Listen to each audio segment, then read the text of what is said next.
Hello सभी को नमस्कार। कैसे कि आप बच्चों जान रहे हैं कि हम नंबर सिस्टम चैप्टर की आज के लेक्चर में हम कुछ नंबर सिस्टम से संबंधित, चाहे कोई कंपटीशन एग्जाम की तैयारी कर रहा हो, चाहे 9th 10th या लहरों से डरकर नौका पार नहीं होती, लहरों से डरकर नौका पार नहीं होती और कोशिश करने वालों। तो चलिए देखते हैं आज के लेक्चर में हम क्या।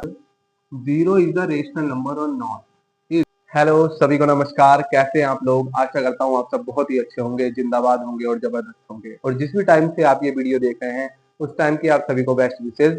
और जैसे कि आप बच्चों जान रहे हैं कि हम नंबर सिस्टम चैप्टर की बात कर रहे हैं। पिछले दो लेक्चर आए हैं वो नंबर सिस्टम से ही रिलेटेड हैं और उसमें मैंने आपको कंसेप्ट बिल्डिंग बताया है, यानी कि कंसेप्चुअल बिल्डिंग है आपकी, वो उन दो लेक्चर से ही हो पाएगी। आज के लेक्चर में हम कुछ नंबर सिस्टम से संबंधित कुछ न्यूमेरिकल, ठीक है, कुछ क्वेश्चन देखने वाले हैं जो कि आपका ये जो आज का लेक्चर है काफी बेनिफिशियल होने वाला है।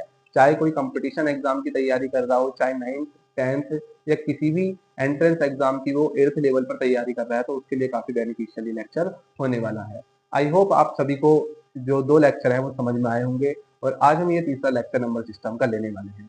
उससे पहले है कि लहरों से डरकर नौका पार नहीं होती, लहरों से डरकर नौका पार नहीं होती और कोशिश करने वालों की कभी हार नहीं होती। तो इन्हीं दो लाइनों के साथ हम आज का लेक्चर स्टार्ट करने वाले हैं। तो चलिए देखते हैं आज के लेक्चर में हम क्या पढ़ने वाले हैं।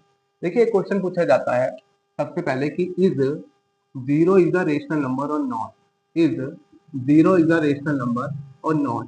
पहला क्वेश्चन ये बहुत इजी सा एक नंबर में आने वाला क्वेश्चन और कोई भी आपसे चलते फिरते घूमते फिरते पूछ सकता है। तो क्या जीरो एक रेशनल नंबर है या नहीं है? मैंने आपको रेशनल नंबर की डेफिनेशन बताई थी कि any number which can be express in the form of p upon q where p and q are integers and q is not equal to zero. यहाँ पे एक एडिशनल इंफॉर्मेशन ये भी है कि जो p और q होते हैं वो कोप्राइम भी होते हैं, ठीक। तो रेशनल नंबर वो नंबर है जिसको हम p अपॉन q की फॉर्म में बच्चों लिख सकते हैं। तो क्या जीरो को हम जीरो अपॉन वन नहीं लिख सकते? क्या जीरो को हम जीरो अपॉन वन नहीं लिख सकते? क्या लिख सकते हैं। यहाँ पे p इंटीजर है और q भी इंटीजर है और q जीरो भी नहीं है। इट मीन्स जीरो हमारा कैसा नंबर है? एक जीरो हमारा रेशनल नंबर है, ठीक है। अब आ जाते हैं, अब एक क्वेश्चन आता है कि बताइए कि how many rational number how many rational number between two consecutive integers, between two consecutive integers, ठीक है। एक क्वेश्चन राइज होता है कि how many rational number between two consecutive integers, यानी consecutive का मतलब है तो लगातार, जैसे कि वन आया, वन के बाद टू, टू के बाद थ्री, थ्री के बाद फोर। तो दो इंटीजर्स के बीच में, यानी जैसे वन है टू है, उनके बीच में कितने रेशनल नंबर हम लिख सकते हैं, कितने रेशनल नंबर होते हैं, हमें इसका आंसर देना है। जैसे ऑप्शन में है, ऑप्शन में आएगा आपके लिए जीरो, ऑप्शन में आएगा वन, ऑप्शन में आएगा टू और ऑप्शन में आएगा इनफाइनाइट, ठीक है। तो देखिए इसका आंसर क्या होने वाला है वो हम देख लेते हैं आज कि how many rational number between two consecutive integers, zero one two और इनफाइनाइट। तो क्या हम दो इंटीजर्स के बीच में कितने रेशनल नंबर लिख सकते हैं? देख लीजिए, जैसे वन है, टू है, बताइए अगर मैंने इसमें 10 से मल्टीप्लाई कर दिया नीचे और ऊपर तो ये हो गया 10 अपॉन 10, और इसमें भी 10 से मल्टीप्लाई कर दिया तो ये हो गया 20 अपॉन 10, ठीक है। अब इसके बीच में आप रेशनल नंबर लिख सकते हैं 21 अपॉन 10, 22 अपॉन 10, 23 अपॉन 10, 24 अपॉन 10, ठीक है। इसी तरह बहुत सारे नंबर लिख सकते हैं। अब जो ये दो नंबर हैं, ये दोनों रेशनल नंबर हैं, इन दो नंबर के बीच में भी आप बहुत सारे रेशनल नंबर लिख सकते हैं। फिर इसी तरह इन दो नंबर के बीच में भी आप बहुत सारे रेशनल नंबर लिख सकते हैं। इसका मतलब ना तो जीरो होता है, ना ही वन होता है, ना ही टू होता है। Answer is infinite. यानी हम दो लगातार इंटीजर्स के बीच में इनफाइनाइट यानी बहुत सारे अनंत, है ना, बहुत सारे अनंत रेशनल नंबर बच्चों लिख सकते हैं। बहुत ही छोटा सा क्वेश्चन है बट कंसेप्चुअल क्वेश्चन है, ठीक है। यहाँ से आपका कंसेप्ट क्लियर होगा इस क्वेश्चन से। तो देखिए अब नेक्स्ट क्वेश्चन पर आ जाते हैं अपने। नेक्स्ट क्वेश्चन क्या है? नेक्स्ट क्वेश्चन 9th क्लास वालों के लिए, 10th क्लास वालों के लिए, या जो 8th का एंट्रेंस एग्जाम दे रहे हैं, या कंपटीशन में भी इस तरीके के क्वेश्चन आते हैं। जैसे कि क्या, जैसे कि right right any five rational number, right any five rational number between 2 and 3, between 2 and 3, ठीक है। तो 2 और 3 के बीच में, यानी 2 और 3 के बीच में 5 हमें रेशनल नंबर लिखने हैं, 5 रेशनल नंबर लिखने हैं, ठीक है। ये क्लास 9 का बहुत ही फेमस सा क्वेश्चन है, जो कई बार एग्जाम से पूछा गया है, चाहे सीबीएसई हो, आईसीएसई हो, या कोई भी उत्तराखंड या यूपी का बोर्ड या कोई भी स्टेट का बोर्ड हो, बहुत ही जेन्युइन सा क्वेश्चन है, हर बार पूछा जाता है। जैसे कि 2 और 3 के बीच में हमें क्या लिखने हैं, 5 रेशनल नंबर लिखने हैं, ठीक है। देखिए कंसेप्ट क्या है कि जितने रेशनल नंबर वो आपसे पूछे, 5 पूछे हैं, उसमें एक ऐड ऑन कर दीजिए, यानी 5 में +1 करेंगे तो कितना हो जाएगा, 6। अब 6 से हमें क्या करना है, जो 2 है उसमें ऊपर मल्टीप्लाई कर देनी है, नीचे भी मल्टीप्लाई कर देनी है। इसी तरह 3 में भी ऊपर नीचे मल्टीप्लाई कर देनी है 6 से। ये हो जाएगा 12/6 और ये हो जाएगा 18/6।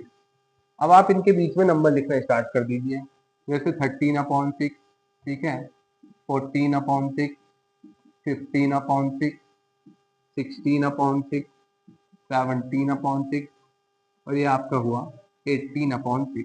अब ये वाले नंबर देखिए, ये 5 ही नंबर आ जाएंगे इस तरीके से, 1 2 3 4 5। तो इस तरीके से हमने सीखा कि कैसे हम दो नंबर्स के बीच में, दो इंटीजर्स के बीच में हम 5 या 6 या 7 जितने भी पूछे वो रेशनल नंबर लिख सकते हैं। मान लीजिए यहाँ पर पूछा होता है write down any 6 rational number between 3 and 4 या 2 and 3 या 3 and 5, कुछ भी पूछ सकता है। तो मेथड यही है, अगर 6 पूछेगा तो एक एक्स्ट्रा 7 से मल्टीप्लाई, 7 पूछेगा एक एक्स्ट्रा 8 से मल्टीप्लाई, ठीक है। अब इसको हम बोलते हैं कि रटने वाला मेथड हो गया एक तरीके से। लेकिन आप देखो जनरली भी आप कर सकते हैं इस क्वेश्चन को। कैसे कर सकते हैं, जनरली आप इस क्वेश्चन को ऐसे कर सकते हैं, जैसे आप इसे नॉर्मल फ्रैक्शन में बना लो। जैसे 2 हमें 10 ही दिखता है सबसे अच्छा, 10 से मैंने ऊपर नीचे मल्टीप्लाई कर दी, 20/10 हो गया। इसी तरह 3 में मैंने 10 से मल्टीप्लाई कर दी, ये हो गया 30/10। कितना हुआ, 3 में 10 से ऊपर नीचे मल्टीप्लाई करी बेटा जी, तो ये हुआ 30/10। अब आप इसके बीच में लिख दीजिए 21/10, 22/10, 23/10, 24/10, 25/10, ये सारे नंबर और भी लिख सकते हैं आप। इसी तरह आप इसमें 20 से कीजिए, 50 से कीजिए, किसी से भी मल्टीप्लाई कर दीजिए, 5 नंबर इसके बीच में आप या 6 नंबर जितने भी पूछे आप आराम से इसको लिख सकते हैं। तो ये एक टाइप का क्वेश्चन हो गया, ठीक है बेटा, ये एक टाइप का क्वेश्चन हो गया। अब क्वेश्चन आता है इर्रेशनल नंबर का। जैसे क्वेश्चन में 3-4 ऑप्शन दे देगा आपको एग्जाम्स में और कहेगा कि बताइए इसमें से कौन सा इर्रेशनल नंबर है। जैसे कि क्वेश्चन है which of the following is a irrational number, जैसे विच of the following which of the following is irrational, यानी निम्नलिखित में से कौन सा इरेशनल है। जैसे पहला ऑप्शन है √4/9, सेकंड क्वेश्चन है √12/√3, थर्ड क्वेश्चन है सी √81 और डी है √7। यानी ये 4 ऑप्शन है और इसमें से वो आपसे जानना चाहता है कि बताइए इरेशनल नंबर कौन सा होता है, ठीक है, इरेशनल नंबर कौन सा होता है। मैंने आपको इरेशनल नंबर की डेफिनेशन क्या बताई है कि any number which can't be express in the form of p/q, जिस नंबर को हम p/q की फॉर्म में नहीं लिख सकते हैं वो नंबर सब क्या होते हैं, इरेशनल नंबर होते हैं, ठीक है। यहाँ पे एक एडिशनल इंफॉर्मेशन आपको प्रोवाइड कराते हैं कि चाहे रेशनल नंबर हो चाहे इरेशनल नंबर हो, बेटा दोनों ही कैटेगरी में आते हैं रियल नंबर की। रियल नंबर बेसिकली क्या है, real number is a set of rational और इरेशनल नंबर, यानी रेशनल और इरेशनल नंबर का रियल नंबर एक सेट है, ठीक है। तो इन चारों ऑप्शन में से, ये 4 ऑप्शन जो आपको बोर्ड पर दिख रहे हैं, इन चारों में से आपको ये बताना है कि फर्स्ट, सेकंड, थर्ड, फोर्थ में से कौन सा इरेशनल है।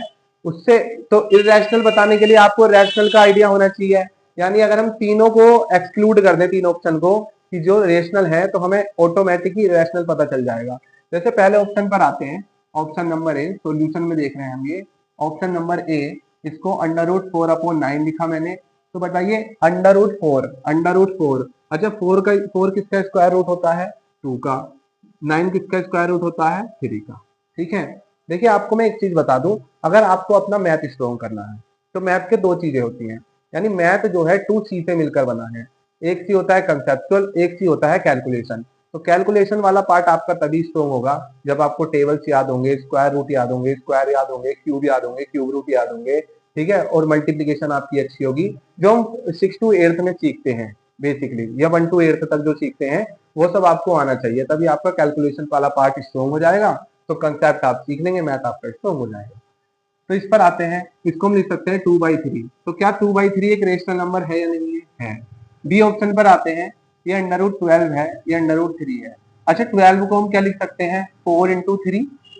12 के अगर हम फैक्टर करें, जैसे 12 के अगर मैं फैक्टर करूं तो क्या आ जाएगा, 12 के अगर मैं फैक्टर करूं तो क्या आ जाएगा, जैसे 2 6 2 3 3 1, यानी 2 2 4 और 3, यानी 4 और 3 फैक्टर है इसके, ऐसे लिख सकते हैं, अपोन में √3 चल रहा है।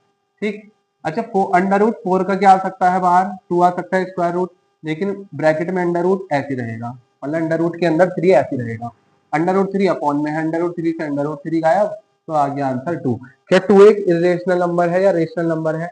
2 बेटा एक इंटीजर है, और जितने भी इंटीजर होते हैं वो सब कैसे होते हैं, रेशनल नंबर होते हैं। ये मैंने आपको पिछले जो 2 लेक्चर हैं उसमें इंफॉर्मेशन प्रोवाइड की थी। आगे चलते हैं ऑप्शन सी की तरफ, और उसमें है 81। 81 किसका स्क्वायर रूट होता है? अच्छा देखो ऐसे याद रखो, 9 का स्क्वायर 81, तो 81 का स्क्वायर रूट होता है 9। ठीक है, 81 का स्क्वायर रूट होता है 9, यानी 9। क्या 9 एक इंटीजर है या नहीं है? तो जो इंटीजर है वो रेशनल नंबर है। देखो ए नहीं है, बी नहीं है, सी नहीं है, इरेशनल, इट मींस जो ऑप्शन डी है वो कैसा है, एक इरेशनल नंबर है, क्योंकि इसकी वैल्यू समथिंग आती है, इसकी वैल्यू आप मान लीजिए आएगी 2.678, ऐसा करके इसकी कुछ वैल्यू आएगी √7 की। ठीक है, तो इरेशनल नंबर इसमें से ऑप्शन डी, यानी √7। जैसे √5 आ जाए, √3 आ जाए, जिस भी नंबर का हम पूरा पूरा स्क्वायर रूट नहीं ले सकते, पूरा पूरा स्क्वायर रूट नहीं ले सकते, वो सभी क्या होते हैं, रेशनल नंबर होते हैं। तो ये क्वेश्चन आपको कैसा लगा, आप इसको नोट डाउन कर लेना, बहुत ही बेस्ट बढ़िया क्वेश्चन है, कंपटीशन लेवल का क्वेश्चन है, क्लास 9th के लिए भी, क्लास 10th के लिए भी, और जो एंट्रेंस एग्जाम दे रहे हैं उन सब के लिए ही ये लेक्चर बहुत ही बेनिफिशियल है। ठीक है, अब देखिए कुछ और क्वेश्चन करते हैं, महत्वपूर्ण क्वेश्चन।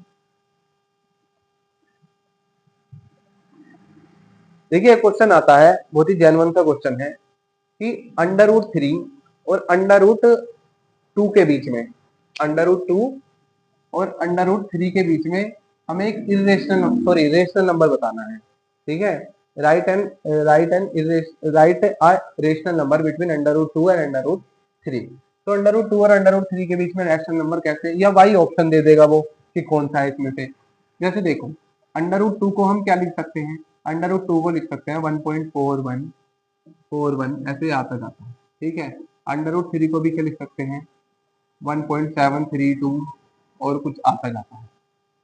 ये है, देखिए √2 की वैल्यू 1.41, ये सभी को याद रखनी चाहिए, √3 की वैल्यू 1.73, तो इसके बीच में कोई भी नंबर लिख दो वो रेशनल होगा। जैसे कि मैंने लिख दिया √5, अच्छा √6 भी लिख सकते हैं, तो √5 और √6 का रेशनल नंबर है, हाँ है, देखो पॉइंट हटाएंगे 10 आ जाएगा, तो 15/10 मीन्स 3/2, अगर 5 से डिवाइड करेंगे तो 3/2 एक रेशनल नंबर होता है। तो आसानी से हमने एक क्वेश्चन कर लिया कि √2 और √3 के बीच में एक रेशनल नंबर बताओ। ठीक हो गया, अब चलते हैं आगे। अब देखते हैं जो हर एग्जाम्स में क्वेश्चन पूछे जाते हैं। जैसे एक क्वेश्चन आता है कि 1/√9 माइनस √8, इसकी वैल्यू क्या होगी। 1/√9 माइनस 1/√8, इसकी वैल्यू फाइंड आउट कीजिए। जैसे 4 ऑप्शन दिए होंगे और उसमें से पूछेगा कि इसका आंसर क्या है। जैसे इसको हम सही से करके लिख लेते हैं। अच्छा √9 की तो हमें पता ही है, 3 आ जाएगा। ठीक है, 4 को क्या लिख सकते हैं, या मैं ऐसे करके लिख दूं, जैसे 9 को क्या लिख सकते हैं, 3 × 3। 8 को क्या लिख सकते हैं, 4 × 2 लिख सकते हैं ना भाई। 9 का फैक्टर 3 होता है, 3 3 9। 8 का फैक्टर 2 भी होता है, 4 भी, दोनों की मल्टीप्लाई करेंगे 8 आ जाएगा। अब जिसका अंडर रूट आ रहा हो, जिसका स्क्वायर रूट आ रहा हो, वो बाहर लिख दो। जैसे 2 बार अगर मल्टीप्लाई हो रही है 2 नंबर के अंडर रूट के अंदर, तो 1 बाहर आ जाता है उसमें से, यानी आ जाएगा 3, और इसमें से आ जाएगा 2 बाहर, ये हो गया। यानी अब क्वेश्चन बन गया 1/3 माइनस 2√2। इसमें हम क्या करेंगे, अब हम कर देंगे इस नंबर का रैशनलाइजेशन। क्या कर देंगे, इस नंबर को रैशनलाइज कर देंगे। रैशनलाइज किसे कहते हैं, परिमेयकरण, यानी हर डिनोमिनेटर का परिमेयकरण, यानी कि रैशनलाइजेशन ऑफ डिनोमिनेटर। ठीक, जैसे इसमें क्या करते हैं, रैशनलाइज करने का मतलब समझ लीजिए, जैसे अपॉन में ये जो नंबर लिखा है, ठीक है, जैसे 3 माइनस 2√2, तो बीच वाले साइन को चेंज करके ऊपर नीचे मल्टीप्लाई कर देते हैं। ऊपर नीचे मल्टीप्लाई करने का मतलब न्यूमरेटर में भी डिनोमिनेटर में भी। 3 प्लस 2√2 अपॉन 3 प्लस 2√2, ऊपर मल्टीप्लाई करेंगे तो 1 है, एज इट इज रहेगा। ठीक, नीचे मल्टीप्लाई करेंगे तो नीचे आपने एक फॉर्मूला पढ़ा होगा, a plus B A minus B. ये एक आइडेंटिटी है, क्लास 6, 7, 8 तीनों में पढ़ाई जाती है, 9th में, 10th में, 11th सब में। तो a plus B A minus B, इसका फॉर्मूला होता है A square minus B square. ठीक है, a plus B A minus B A square minus B square. देखो यहाँ पे यही है, a plus B A minus B. ठीक है, a की जगह 3 है, b की जगह 2√2 है, तो ये हो जाएगा a का स्क्वायर मीन 3 का स्क्वायर, b का स्क्वायर मीन 2√2 का होल स्क्वायर। अब इसको ओपन कर लो, ये क्या आ रहा है, ऊपर तो एज इट इज चलेगा और नीचे आ जाएगा 3 का स्क्वायर 9। अच्छा, 2 का स्क्वायर करेंगे 4 और अंडर रूट 2 का करेंगे तो 8, तो ये हो गया 8, डायरेक्टली लिख दिया मैंने 8। तो ये हुआ 3 प्लस 2√2, यही आंसर है, क्योंकि अपॉन में फिर 1 आ जाएगा, अपॉन में 1 आ गया, 1 लिखते नहीं है, तो आंसर यही है 3 प्लस 2√2। इस तरीके के क्वेश्चन एग्जाम्स में, हर कंपटीशन एग्जाम्स में नंबर सिस्टम से पूछे ही पूछे जाते हैं। और आजकल क्या हो गया है बच्चों, आजकल जो 9, 10th के जो पैटर्न चलने लगा है, उसमें क्वेश्चन आते हैं, जैसे असर्शन रीजन के क्वेश्चन आते हैं, ठीक है, केस स्टडी आने लगी हैं, और मैचिंग द फॉलोइंग क्वेश्चन आने लगे हैं, यानी इस तरीके के क्वेश्चन आने लगे हैं। यानी वो आपको कंपटीशन की तरफ ले जाना चाहते हैं, क्योंकि बच्चे आजकल 9, 10th से ही कंपटीशन में लग जाते हैं, तो वो पेपर का लेवल भी एक कंपटीशन वाला करना चाहते हैं 9, 10th का। तो इसलिए ये लेक्चर आपको मैं ऐसे पढ़ा रहा हूँ कि ये कंपटीशन वाला बच्चा भी पढ़ सकता है, और एकेडमिक स्टडी 9, 10th में भी है बच्चा तो भी पढ़ सकता है। ठीक है, और 11th 12th के लिए बेसिक होगा, और जिसका 8th में कुछ बेसिक छूट गया उसके लिए भी बेनिफिट है। तो सभी क्लासों के लिए एक तरीके से ये जो लेक्चर है बेनिफिशियल है। और ये वीडियो आपको कैसी लगी जरूर से बताइए। आज की वीडियो को यही समाप्त करते हैं, अगले लेक्चर में भी हम कुछ और अच्छे अच्छे न्यूमेरिकल करेंगे, आपकी कंसेप्ट बिल्डिंग करेंगे। ठीक है, देखिए मैं इस तरीके से पढ़ा रहा हूँ कि जिसका बेसिक भी क्लियर नहीं है उसका बेसिक भी क्लियर करना, और आपको कंसेप्ट भी सिखाना। ठीक है, तो आपकी छोटी सी जिम्मेदारी है कि आप इस जो है लेक्चर को शेयर कर दे ज्यादा से ज्यादा अपने दोस्तों के साथ।